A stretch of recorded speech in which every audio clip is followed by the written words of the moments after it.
What is up, YouTube? In the studio today with ADAY, and we're going to look through a track of mine that did very well with the public, and I thought you guys would like to see what I did to make it.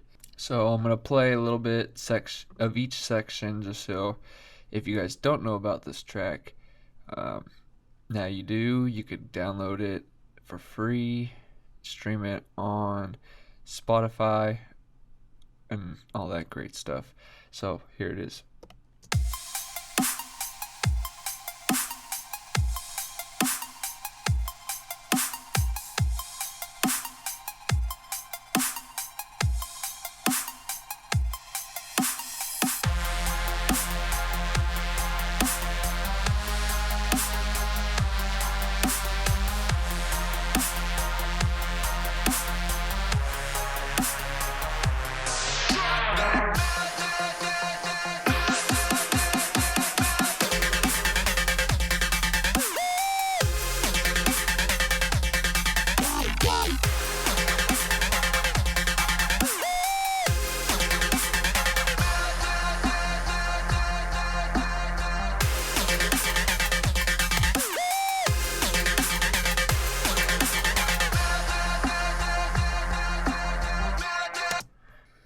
Yeah, let's get into it. Start with the drums. Super simple, nothing much here. I wanted all the craziness to lay in the synths, so I kept the drums fairly simple, just enough to give that impact on the initial hits and keep the beat going. Let me solo.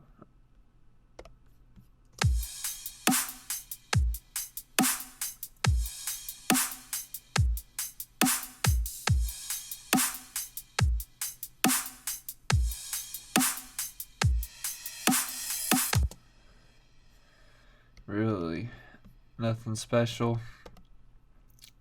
Rides, hat, crash. And this is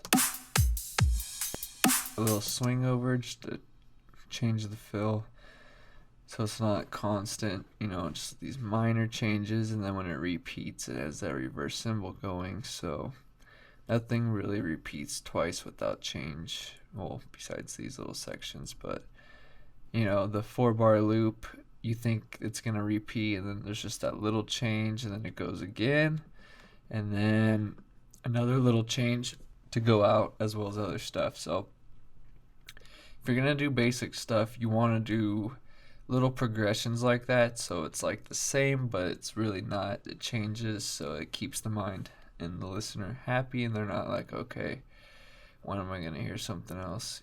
You're giving them that something else. So the drums build up, same thing, just chop, chop, chop, and then right before it resets the section, I chopped up the snare so it goes twice as fast, or it may be triplets. Yeah, it's triplets. So I went from double, triplet, then back, repeat, and then triplet again, and then back to double, and yeah, standard build up. Second drop, I did the tempo change from 140 to 165. Oh, that did not go up. To 168. And then I just switched the drums. First part's the same, basically.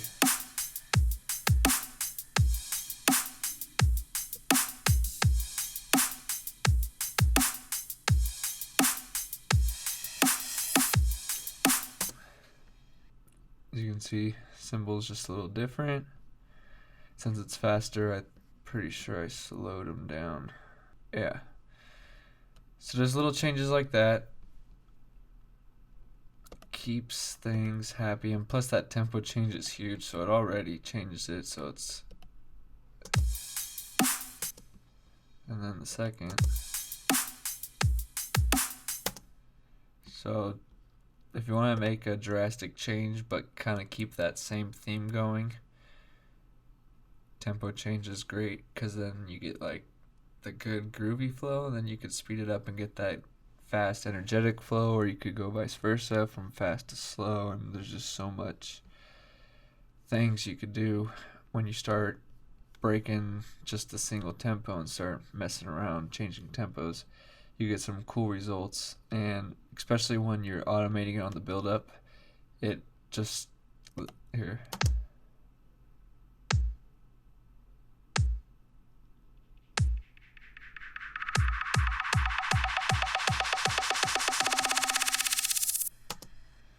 It speeds it up, which just adds, just that much more. You can't do that in one tempo. And then if you speed it up and slow it back down, just that hard cut wouldn't sound as good. So I like to just speed it up into it, so it's like, all right, people, get ready. It's takeoff time. We're going in. This is the crazy part. This is what you guys waited for. And then boom. So that's the drums. Super simple. So basically, if you want it to be focused on the drums and everyone be like ooh ah about the drums, go crazy on the drums. But I wanted it to be more ooh ah on the synths, so I made the synths really stand out and do the crazy work, whereas the drums just kind of held the rhythm. It wasn't some crazy percussion flow. It's just kind of there to hold it while this did its thing, which brings me to the synths. This song was my first one going crazy on layering like this, and I really like the results that it came out. Oh, there's even the piano. Alright. Oh, and the ARP. And then the sub's on its own channel. Alright.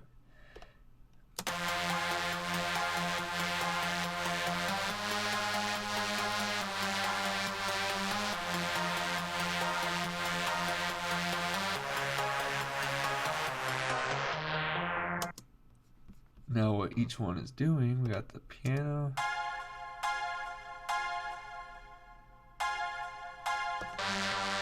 Reese.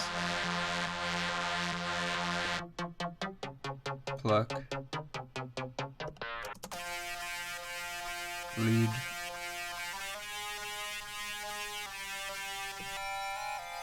Pad. And ARP.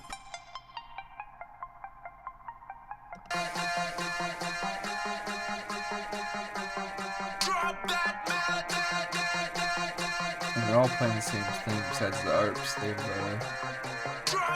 arpeggiated sequences going on, which is just this right here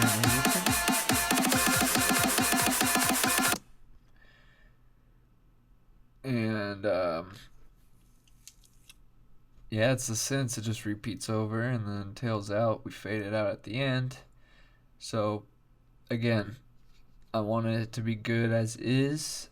I wanted it to stand out, and I didn't really want it to be too crazy.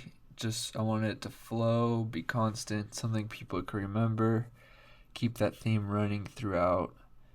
And then again, I wanted the drop to stand out as the crazy part.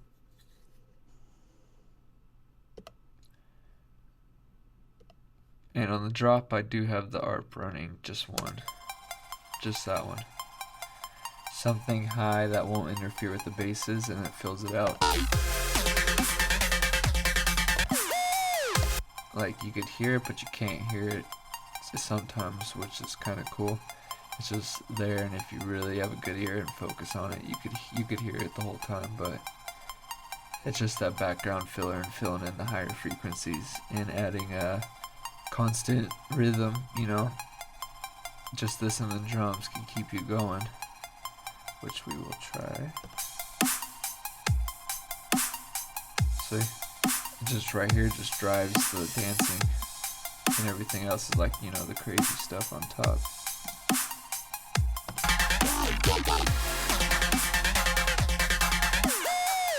And then the piano comes in with those the hits. for this progression. So let's carry on to the basses.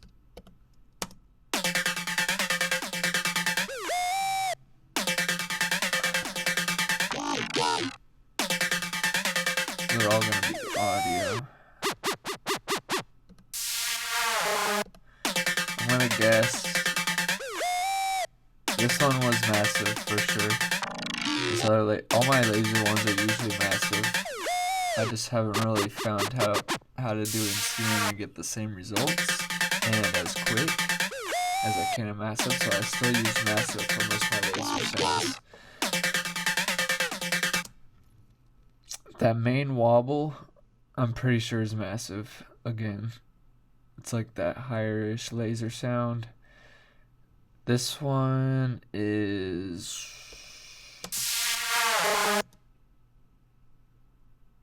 I want to say I use Serum for this one. And then it has the glitch on it, as you can hear at the end. The little stutter. I think it was the gator or whatever. Or retrigger. Specifically, that's what I think what it's called inside glitch, retrigger. Or actually it may have been the stretch. I don't know, sorry. Either the retrigger or stretch, they kind of both give you similar results. Even gator sometimes. Just mess with them all.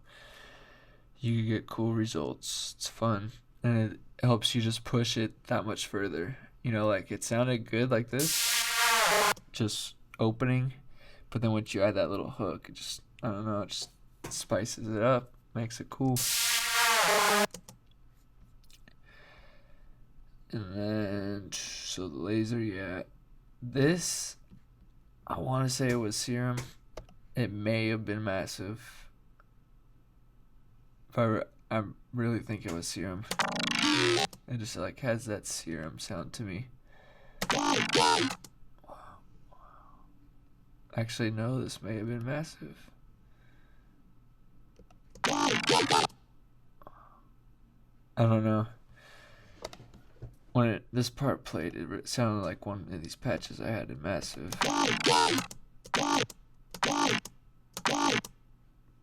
So yeah, that's the basses. I used glitch on a lot of these. I think specifically on this one too.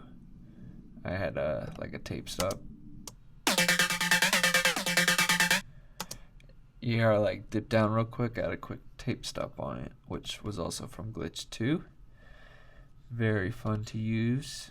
Like I said, all these little effects, like you really don't think of them until you just write the whole track out. Just real blah and boring, you know, copy paste. And then while you're playing it through, now you got all the hard part out. You got the writing done. Everything's in front of you. And then as you play it through, you're like, okay, I need to add something here. I want to change this here. I want to do this. And then it allows you to get more creative on the little effects on top. As you can see, it looks the same, copy paste. But the little edits I did and then the layerings I added to it changes it and it keeps it fresh.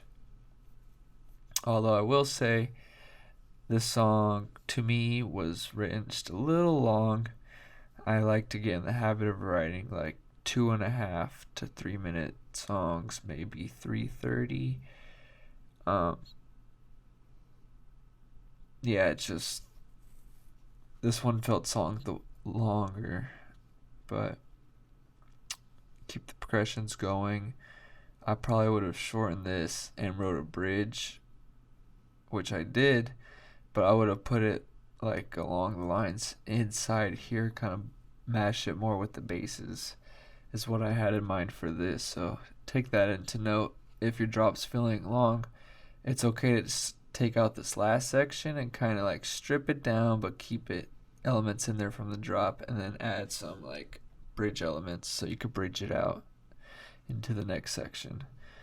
So, you know, you learn and you got to do the work. If I was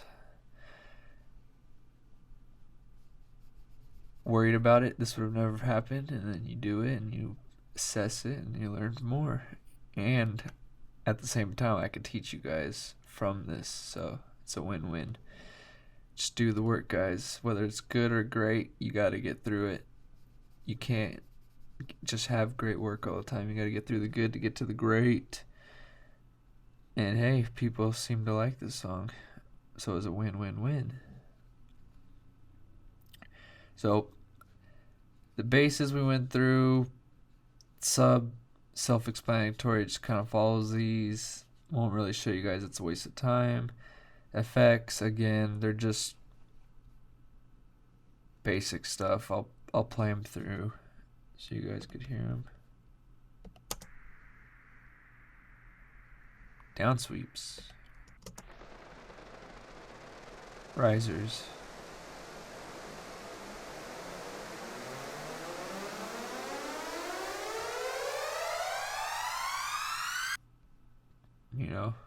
basic stuff. And then I set the vocals, just repeating it up.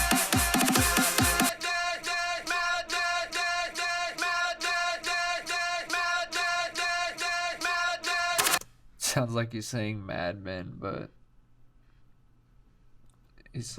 I chopped it up from Drop That.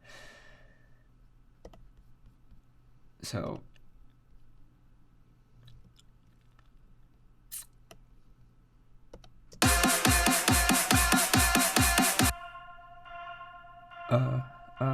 just a little background ambience. I'm on my crazy shit. One left, one right. The right's a little harder because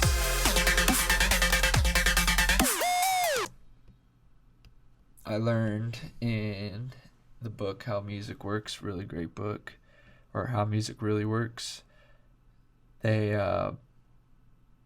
They say you want vocals to go into the right ear because people process speech with the left side of the brain, which is connected to the right ear. So it's just a little tip I put in there. Gives it deeper to the listener, impacts it into their brain. They can understand it better, whether they're aware of that or not. It's just proven. I wouldn't hard pan it to the right, but I would set it to the right a little bit just so it goes into the right ear more than the left ear. And it'll hit home a little deeper. Maybe that's why people like this song. I do not know, but I do know when you add up all these little details, you get a big picture. I don't know what else to show you guys in this track. That's basically the track. Like I said, all I did was speed it up on the build. It's basically the same drop, just a little bit of edits so it sounded good at that tempo, because it's not going to sound perfect when you just speed it up. You're going to hear like little changes you want to do, so you just make those little edits, same progressions, can't put it all out at once on the beginning of the drop. Build it up in a similar fashion. They know the theme, so they're excited. It's coming. They're ready. It's new, but it's the same, and it's gonna progress forward in a similar fashion, and then they're gonna dance, right here, and then it goes into the next song, whatever, blah blah blah. I'm gonna explain the mastering, which is the Rankin Audio strips, and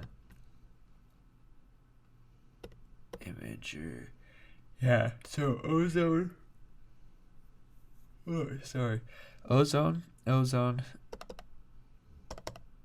EQ,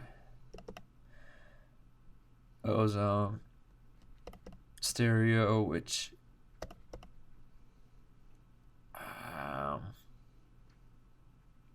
this is a compressor, I'm pretty sure.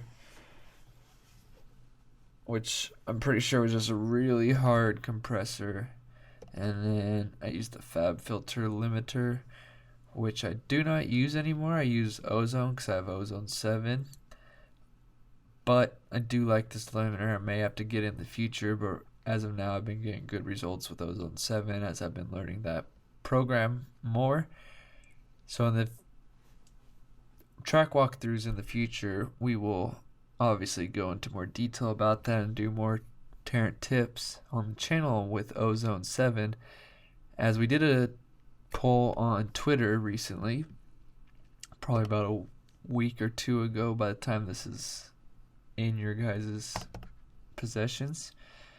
Anyways, we did a poll, and if you guys are not following us on Twitter, get at us at Tarant Records. We put a poll up saying what people need to learn about for their music, to get it to the next step. And it was mixing and mastering, sound design, and structuring. Believe it or not, music theory was at the bottom. Apparently everyone plays piano, or maybe everyone doesn't even know that they need it. Either way, that's the way it is. So we will be going into mixing and mastering more in the future videos. So I hope you guys like this track walkthrough. If you guys want free samples, presets, and all that good stuff, and you're not already on our email list and have access to this Dropbox link, get in on it below. That way you get, every Friday you'll get a free preset from various VSTs. Just depends on what we're working on that day, and along with the video explaining about the preset you get. And then we have a bunch more packs and presets that are free for you guys, and Ableton projects for you guys to use, and all that good stuff. So subscribe, comment what you want to learn in the future, let us know how we did and how we can improve. And as always, thanks for watching.